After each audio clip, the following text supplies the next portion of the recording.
After the mixed reception of Shadow Warrior 2, I was really skeptical on how the series could continue. Shadow Warrior 2's focus on being a semi-open world looter shooter was a departure from the more traditional first-person shooter elements of Shadow Warrior 2013. So for me, it was a disappointing shift in gameplay and story for the series. However, after procrastinating for over a year, I finally played and finished Shadow Warrior 3, and for the most part, I was not disappointed. The gameplay feels the most smooth out of the trilogy. Everything about the way you shoot, melee, dodge, and platform feel very cohesive. The most notable change is the way you can control Lo Wang. You have many more options of maneuverability compared to the previous games. There is no stamina bar, so you have unlimited dashing. Lo Wang can also double jump, air dash, and wall run. He is also given a grappling hook.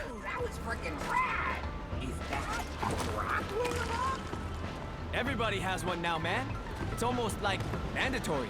So with all these new additions, the arenas in which you fight enemies have to cater to these changes. Thus, you have many more options to back off from enemies when you're feeling overwhelmed by grappling or wall running away. There are also traps for the player to activate to wipe out a significant amount of enemies. The verticality, mobility, and traps of these arenas make most encounters feel different from each other, especially with the vast array of new enemies. Shadow Warrior 3 gives every enemy unique traits. The Shogai serve as your usual grunts, with the Kagutsu being slightly more dangerous with their ranged attacks. Then you have your much tougher enemies like the Oni Hanma, who charges after you to hammer you with its armored fist. The Laser Shogun, who deals significant long-range damage and is armored in the front but weak from behind. The Hattori, who are swordsmen who can block many of your projectiles. There are a few more types of enemies, and they are all significantly different from each other. Thus, the gameplay scenarios will play out differently depending on which types of enemies the game throws at you. These new enemies also grant Lo Wang with a variety of temporary weapons called Gore Weapons. If the player executes one of the tougher enemies, they get whatever weapon that enemy was using. So the player could take the arm from the Oni Hanma to use for a hammer, the drill from one of the Bagora twins, the powerful guns from the Gaseobaryon, and many others. Each execution does grant the player health, however you need to fill up your bar in order to do these executions. For the tougher enemies it requires 2 to 3 bars, but for the Shogai and Kagutsu they require 1. The Shogai does not grant a gore weapon, but increases your maximum health for a limited time, and the Kagutsu only grants you the ability to freeze enemies. So if you're in a tight spot where you need quick healing but only have 1 bar filled, you have to make a decision. You either have to use the 1 bar to get health without being granted a gore weapon, or you defeat more enemies so you can fill up the 2 bars but risk dying in the process. In terms of your standard weapons, you have the revolver, shotgun, dual SMGs, grenade launcher, shuriken launcher, and the railgun. Without upgrades, these weapons aren't too strong, but if you do upgrade them, they become very unique from each other. For example, upgrading the shotgun allows it to never need reloading. You can just keep shooting until you run out of ammo. Fully upgrading the SMGs grants electricity damage, and fully upgrading the railgun can allow you to shoot through multiple enemies and freeze them. The railgun was my favorite weapon to use in the game due to its high damage and accuracy that can take out multiple strong enemies from afar. If I ran out of ammo for my railgun, I either switched to another weapon or switched to my katana to get more ammo. In Shadow Warrior 3, they have a system in place where killing enemies with the katana gives you more ammo for your guns, and killing enemies with the guns gives you more health. So if you're low on health or ammo, you have to either find ammo or health pickups, or kill enemies with your katana or guns. This system provides a gameplay loop where you're trying to kill all the strong enemies while picking off the weaker enemies in order to make sure your health and ammo are replenished. Killing strong enemies is the only way to progress through most of the arenas in the game, while the weaker enemies spawn infinitely, so you always have the opportunity to replenish your health and ammo. What makes this gameplay loop feel very smooth is that the katana is no longer a separate weapon that you have to switch to when fighting enemies. The button to swing your katana is different from shooting your weapons. Thus, you can interchangeably use your katana without having to switch to it with the weapon wheel. It makes melee and shooting feel cohesive with each other instead of totally separate from dispensing damage. A returning ability is the Chi Blast. It allows you to push enemies into traps or just to stun them for a couple seconds. At first it really isn't a powerful ability since without upgrades it only affects weaker enemies. However, once you upgrade it, it can push back larger enemies and give you more breathing room during the tough fights. You can also Chi Blast barrels into enemies, causing them to either take damage from an explosive barrel, take damage and get stunned by electricity barrels, or freeze from ice barrels. What breaks up this combat loop is platforming with the use of wall running and grappling. It is a nice change of pace from time to time, but it is pretty straightforward. There is one level where you have to stay in this nest with an egg on a river, but there are obstacles that get in the way for you, so you have to do platforming and combat in order to get back to the egg. And then there's this other level towards the end of the game where it's mostly all platforming with some sprinkled combat here and there. However, Shadow Warrior 3 is the most linear out of the trilogy, where there is very little exploring. You can find hidden orbs to upgrade your guns and abilities where there might be some slight puzzle solving or going off the main path. However, you should not expect any kind of open areas or exploration like in the previous game, which is a little bit disappointing since you have these new platforming abilities, so having more open environments to make use of them would have been really fun. The story isn't really anything special either. It is very straightforward with some little surprises, but nothing to really analyze to a deeper level. This was probably fine for most fans since Shadow Warrior games aren't known for their story. They're known for their gameplay.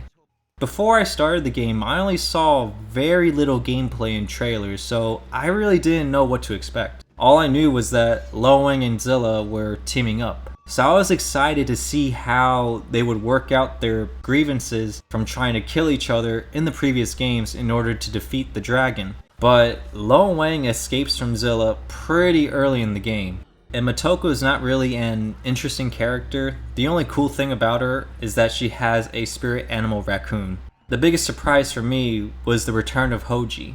At first, I didn't like this decision since I thought he had a great story arc in Shadow Warrior 1 in 2013 where he sacrificed himself at the end of the game. However, halfway through Shadow Warrior 3, I started to enjoy the banter between Lo Wang and Hoji, so I wasn't bothered as much anymore. The dialogue doesn't really have too many laugh out loud moments. Mostly just stuff that would make you either chuckle or kinda cringe depending on your preference of humor. For the 1000th time, yes. I checked it 3 times already.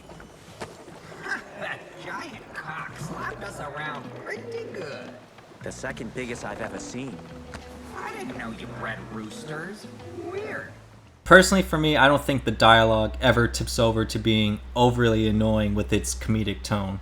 You do have to be careful though, because there are many times while the characters are talking during gameplay, you might progress too far where it skips to the next set of dialogue or a cutscene plays, so you may either miss out on a joke or miss some plot stuff.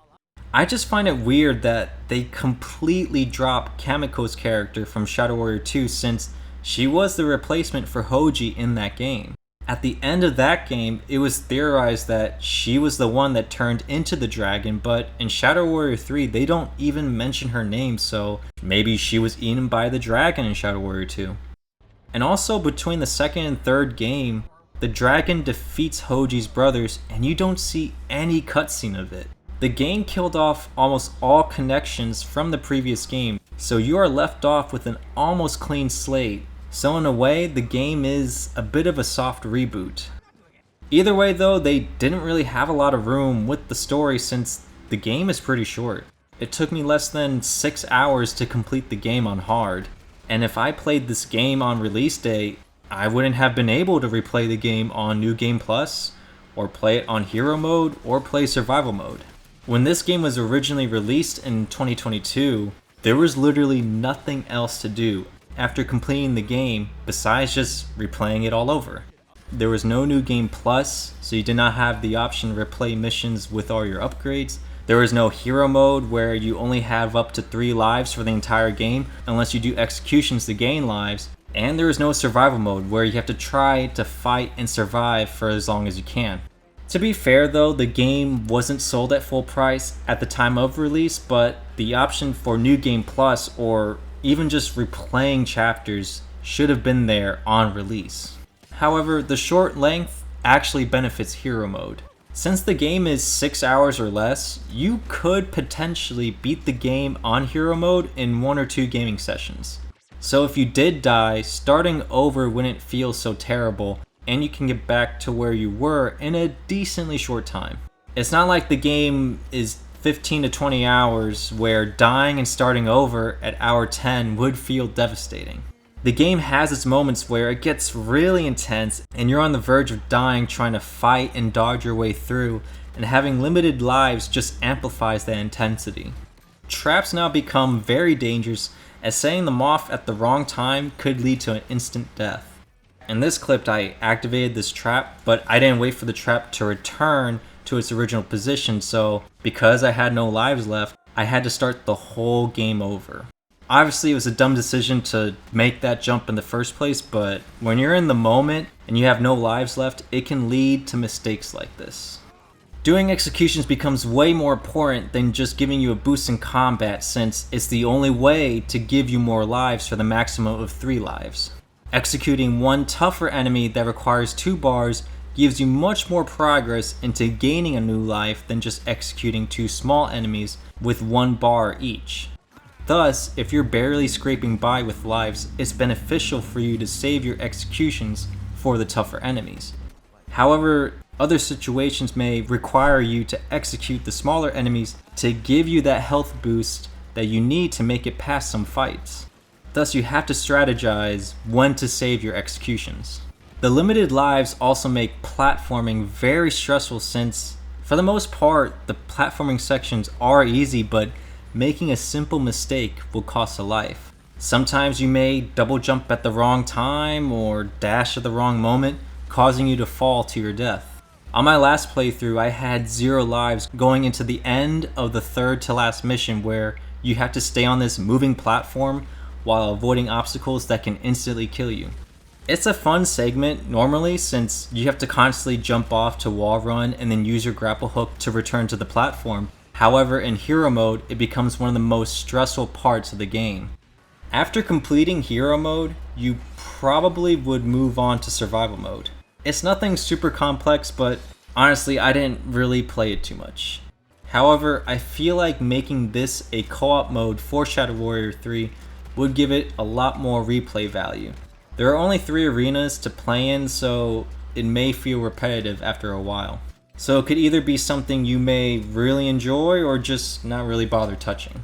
Overall, Shadow Warrior 3 has the most refined gameplay out of the trilogy, and while it is the most linear game out of the trilogy, it feels the most fun to play. However, the short length and the story are what holds this game back.